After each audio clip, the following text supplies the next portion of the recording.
حماقت ہو سکتی ہے، جرم ہو سکتا ہے، قتل ہو سکتا ہے، کچھ بھی ہو سکتا ہے، غداری بہت بڑی بات ہے۔ میں زندگی میں ایک اصول کے طور پہ میں نے کبھی کسی کو غدار اور دائرہ اسلام سے خارج، میں ٹھیکیدار نہیں ہوں، دائرہ اسلام سے خارج کرنے والا، خدا کی پناہ۔ اور اسی طرح آخر میں انہوں نے کہا کہ ہم بھاگنے چھپنے والوں میں سے نہیں ہیں۔ کل رات بھارت نے نہیں، پاکستانی اداروں نے پارلیمنٹ پہ حملہ کیا۔ اس سے اگلی بات یہ ہے کہ پاکستان تحریک انصاف کے رکن قومی اسمبلی علی محمد خان کا کہنا ہے کہ قومی اسمبلی پہ حملہ کرنے والوں پہ آرٹیکل 6 لگانا چاہیے۔ اب ہم ہر چیز کو ریڈیکیول کرنے لگتے ہیں۔ یہ ٹھیک ہے، جو ہوا بہت برا ہوا، ان سے پوچھا جانا چاہیے، ان کو سزا بھی ملنی چاہیے، لیکن آرٹیکل 6 ہم نے اس کو مذاق بنا لیا ہے۔ غداری، حماقت ہو سکتی ہے، جرم ہو سکتا ہے، قتل ہو سکتا ہے، کچھ بھی ہو سکتا ہے، غداری بہت بڑی بات ہے۔ میں زندگی میں ایک اصول کے طور پہ میں نے کبھی کسی کو غدار اور دائرہ اسلام سے خارج، میں ٹھیکیدار نہیں ہوں۔ انسان کا تعلق اکاؤنٹیبلٹی، روز محشر وہ جانے، رب جانے، میں کون ہوتا ہوں کسی کو دائرہ اسلام سے خارج کرنے والا، خدا کی پناہ۔ اور اسی طرح میرے ایمان کا حصہ ہے کہ یہ غدار کسی کو کہنا میرا نہیں خیال کہ یہ کوئی مناسب بات ہے۔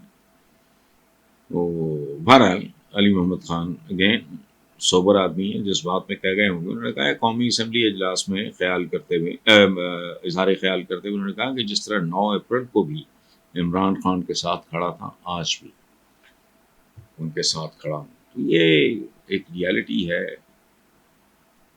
اس طرح کے جو ادوار ہوتے ہیں، اس طرح کی جو فیزز ہوتی ہیں، یہ وفاؤں کا امتحان ہوتا ہے۔ سو علی محمد خان سے بندہ یہ ایکسپیکٹ کرتا ہے کہ وہ بے وفائی کرنے والے لوگوں میں سے نہیں ہیں۔ آخر میں انہوں نے کہا کہ ہم بھاگنے چھپنے والوں میں سے نہیں ہیں۔ کل رات بھارت نے نہیں، پاکستانی اداروں نے پارلیمنٹ پہ حملہ کیا۔ اس کی جتنی مذمت کی جائے کم ہے، لیکن پھر اگین کوئی بات، ہاں غداری تک۔ میں جنرل ضیاء الحق کو is probably the only person جس کو میں باقاعدہ نفرت کرتا ہوں، لیکن میں نے کبھی جنرل ضیاء الحق کے بارے میں سوال ہی نہیں کرتا۔ غداری نہیں، ہوس اقتدار ہو سکتی ہے، لالچ ہو سکتا ہے، کوئی خوف ہو سکتا ہے، انتقام ہو سکتا ہے، کچھ بھی ہو سکتا ہے، غداری اپنی عقل سے باہر ہے یہ بات۔ تو وہ انہوں نے علی محمد خان نے کہا ہے کہ جمہوریت کا 9/11 تھا، 10 سپٹمبر پاکستان کی تاریخ کا سیاہ ترین دن ہے۔ کل جو ہوا وہ پاکستان کی تاریخ کا بھیانک باب ہے۔ اچھا، ہم سپرلیٹیوز میں گھس جاتے ہیں، نیڑے تیڑے رکتے نہیں۔ پاکستان کی تاریخ کا سیاہ ترین دن تھا فال آف ڈھاکہ، جب پاکستان 2 لخت ہوا، اور یہی پاکستان کی تاریخ کا بھیانک ترین باب ہے، اور یہ واقعہ اس کے مقابلے پہ کچھ بھی نہیں۔ بہرحال یہی کچھ ہے۔ حسرت ہی رہ گئی کبھی اپنے ویورز کے ساتھ کوئی خوبصورت، کوئی اچھی، کوئی کنسٹرکٹیو، کوئی تعمیری بات بھی میں شیئر کر سکوں۔ Thank you very much. میں آپ سے اپولوجائز کرتا ہوں، میں نے حالات حاضرہ جنہیں کہا ہے، یہ 77 سال سے پاکستان کا مقدر ہے۔ جو حالات آج ہیں وہی حالات کل تھے، وہی پرسوں تھے، اور مجھے نہیں پتا یہ ایک اور 77 سال گزر جائیں گے، ہمارے حالات اسی طرح رہیں گے۔ بہرحال پاکستان تحریک انصاف کے قائد عمران خان نے کہا ہے کہ اسٹیبلشمنٹ نے ہمیں دھوکہ دیا ہے، کسی بھی فریق سے مذاکرات کے دروازے بند کر رہا ہوں۔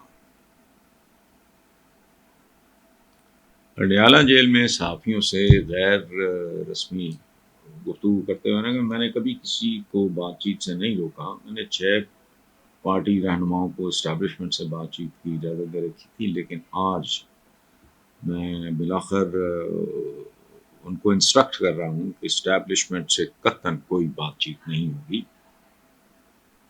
کیونکہ اسٹیبلشمنٹ نے ہمیں دھوکہ دیا ہے۔ دھوکہ انہوں نے ایکسپلین نہیں کیا، مجھے نہیں پتا، اس لیے میں آج سے اسٹیبلشمنٹ سمیت کسی فریق سے بھی مذاکرات کے لیے تیار نہیں۔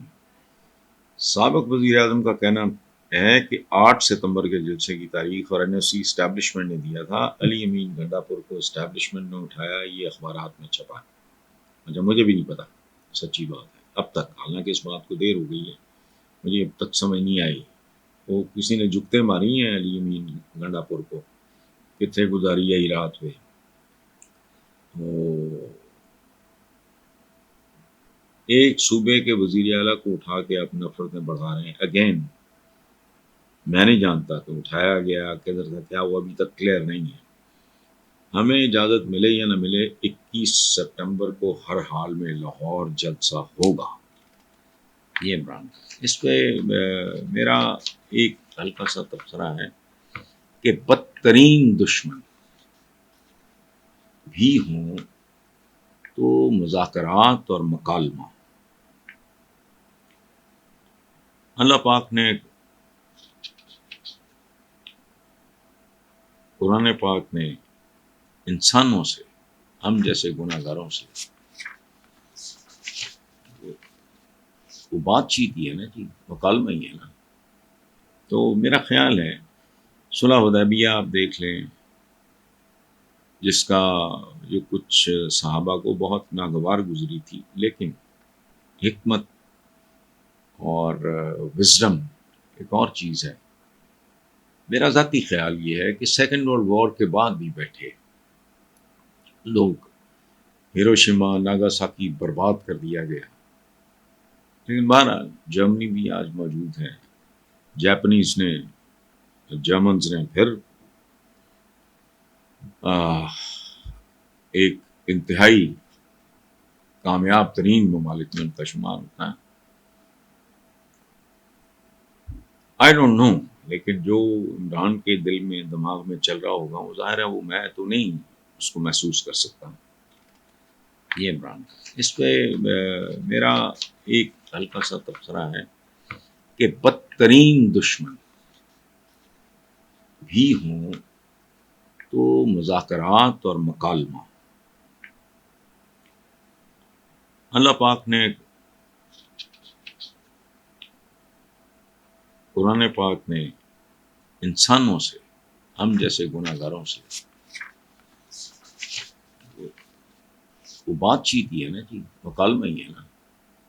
تو میرا خیال ہے صلح حدیبیہ آپ دیکھ لیں، جس کا جو کچھ صحابہ کو بہت ناگوار گزری تھی، لیکن حکمت اور وزڈم ایک اور چیز ہے۔ میرا ذاتی خیال یہ ہے کہ سیکنڈ ورلڈ وار کے بعد بھی بیٹھے لوگ، ہیروشیما ناگاساکی برباد کر دیا گیا، لیکن بہرحال جرمنی بھی آج موجود ہے، جرمنز نے پھر